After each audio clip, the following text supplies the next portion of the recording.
रानू चिड़िया की जंगल में मिठाई की दुकान थी। जंगल के सभी पंछी रानू चिड़िया से ही मिठाई लिया करते थे, क्योंकि रानू देसी घी और अच्छा दूध इस्तेमाल किया करती थी मिठाई बनाने तक। ऐसे में जंगल के सभी पंछी रानू के पास आकर मिठाई के ऑर्डर दिया करते। रानू के पति का देहांत हो चुका था, अपने बेटे जग्गू के साथ रहा करती थी। उसी जंगल में कालू ने भी मिठाई की दुकान खोल ली थी। लेकिन कालू से तो कोई मिठाई न लेता, क्योंकि कालू सस्ते काम किया करता, खराब दूध और खराब चीजें इस्तेमाल करके मिठाई बनाता और फिर महंगी बेचता, ताकि जल्दी अमीर हो जाए। ऐसे ही कोई ग्राहक ना आता। गौरी, कोई उपाय ढूंढो, मेरे पास तो कोई ग्राहक नहीं आता, क्या करूं? सारा दिन मक्खियां मारता रहता हूँ। तुम ही बताओ, मैं तो कब से परेशान हूँ, आखिर चल क्यों नहीं रही दुकान? कालू जी, मेरे भाई ने आपको कहा था ना, आपने उनकी बात मानी होती तो अब तक आपकी दुकान अच्छी चल रही होती। उन्होंने तो कहा था सोलर प्लेट की दुकान लगा लो, तुमने ना लगाई। एक दिन चील आता है, अरे रानू बहन, मुझे 20 किलो मिठाई चाहिए, मेरे बेटे की शादी है, सभी मेहमानों को मैंने मिठाई खिलानी है, आप मुझे कल तक ऑर्डर दे जाना। और ये बहुत ही अच्छी होनी चाहिए मिठाई, उसमें गुलाब जामुन और साथ में जलेबी और बहुत से अच्छा अच्छा चीज़ें हो, और लड्डू भी बनाना। ऐसे ही चील बहुत बड़ा ऑर्डर देता है। रानू चिड़िया तो ऑर्डर का सोच के खुश हो जाती है। जी जी चील भाई, आप फिक्र ही ना करें, मैं कल ही आपकी सारा ऑर्डर कंप्लीट करके आपको घर पहुंचा जाऊंगी। आपने मुझ पे यकीन किया, इतना बड़ा ऑर्डर दिया, आप फिक्र बिल्कुल भी मत करें और आप जाकर शादी की तैयारी करें। ऐसे ही रानू चिड़िया अपने बेटे से कहती है, जग्गू बेटा, रात काफ़ी हो गई है, पर थोड़ा सा सामान कम पड़ गया है, मैं जाती हूँ। 10 किलो मिठाई तो बना ली है, ये पैसे लेकर जाती हूँ और थोड़ा सामान लेकर आती हूँ। रानू चिड़िया ऐसे ही पैसे लेकर चली जाती है। बहुत ही ज़्यादा देर हो गई थी, रात का वक्त था। एक कालू कौवा पीछे पड़ जाता है। रानो, ये जल्दी से पैसे मेरे हवाले कर दो, वरना ये चाकू मार के पेट फाड़ दूंगा तुम्हारा। जल्दी से पैसे दो चिड़िया, मुझे ये पैसे चाहिए, जल्दी करो। ऐसे ही रानो कहती है, नहीं नहीं, मैं नहीं दे सकती, ये पैसे बहुत कीमती हैं, मुझे काम आते हैं, मैं नहीं दूंगी पैसे। आप यहाँ से जाओ, जाओ यहाँ से, मुझे मत मारो, मुझे छोड़ दो। हाँ हाँ, पैसे सबके लिए ही कीमती होते हैं, ऐसा मत करो। और उसके बाद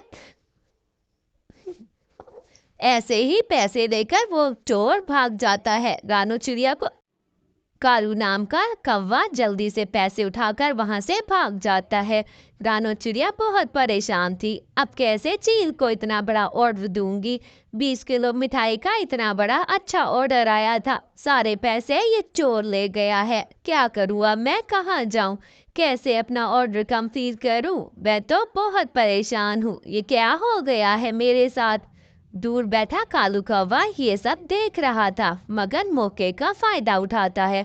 अरे इतना बड़ा ऑर्डर, ये तो मैं चील को जाकर खुद ही ले लूंगा। अब तो रानू की सारी बनाई हुई मिठाई भी जाया हो जाएगी और इसका ऑर्डर भी कंप्लीट नहीं हुआ। चील, मैं अपना ऑर्डर लेकर आया हूँ, तुम मुझे 20 किलो मिठाई का ऑर्डर दो, क्योंकि ये रानू कभी नहीं बना सकती। उसके पास ऑर्डर रखवाया है, वो देखना तुम्हें मना कर देगी टाइम पे आकर। तुम मुझे अपना ऑर्डर दे दो, मैं बनाती हूँ। वहीं पे रानू आ जाती है। हाँ चील भैया, मैं आपका ऑर्डर बिल्कुल कंप्लीट नहीं कर सकती, असल में 10 किलो मिठाई बनाई हुई है मैंने, मगर मेरे साथ एक बहुत बड़ा हादसा हो गया है। चोर आ गया था, सारे पैसे ले गया है, मैं आपका ऑर्डर कंप्लीट नहीं कर सकती। नहीं नहीं नहीं, ये क्या कह रही हो? 10 किलो मिठाई, 10 किलो नहीं 20 किलो का कहा था, ले जाओ अपनी 10 किलो भी, नहीं चाहिए तुम्हारी मिठाई, जाओ यहाँ से, चली जाओ। ये क्या तुमने किया? ऐसे ही चील कालू को ऑर्डर दे देता है, जाओ कालू, तुम जल्दी से 20 किलो मिठाई बना लो, मैं तुम्हें अभी सुबह ही मिठाई ले लूंगा तुमसे, और मेरे घर पे शादी है ना, इसलिए। ऐसे ही शादी की तैयारियां शुरू हो जाती हैं, क्योंकि शादी का टाइम आ गया था और सभी मेहमान भी आना शुरू हो जाते हैं। चील की बेटी की शादी भी धूमधाम से होने लगती है। सभी बाराती, सभी मेहमान सामने आते हैं और मिठाई का सिलसिला शुरू करते हैं। सभी पंछी मिठाई खाना शुरू ही करते हैं कि वापस मुंह से निकाल देते हैं। अरे इतनी गंदी मिठाई! चील भैया, इतनी गंदी मिठाई कहाँ से लाए हो? आपने क्या रानो चिड़िया से मिठाई नहीं ली? पता है रानो चिड़िया की मिठाई ही सबसे मशहूर है। आपने बहुत गलत किया, आप वही मिठाई लाते। चील को बहुत दुख होता है, तुम्हारी वजह से मेरी बहुत बेइज्जती हुई है। मैंने तुम पे एतबार किया, अब जाओ दफा हो जाओ, कोई पैसे नहीं मिलेंगे अब तुम्हें। चील जाकर रानो के पास जाता है। रानो बहन, मुझे माफ कर दो, ये लो पैसे और जल्दी से मुझे वही 10 किलो मिठाई दे दो, वरना मेरे सारे मेहमान मुझसे गुस्सा होकर जाएंगे और मेरी नाक कट जाएगी। ऐसे ही रानो कहती है कि ठीक है कालू चील भैया। रानो चिड़िया सारी मिठाई पैक कर देती है और जंगल के सभी पंछी बहुत मजे लेकर मिठाई खाते हैं और शादी भी धूमधाम से हो जाती है। प्यारे बच्चों, मेरी वीडियो अच्छी लगे तो कहानी को लाइक शेयर करना और सब्सक्राइब भी कर देना।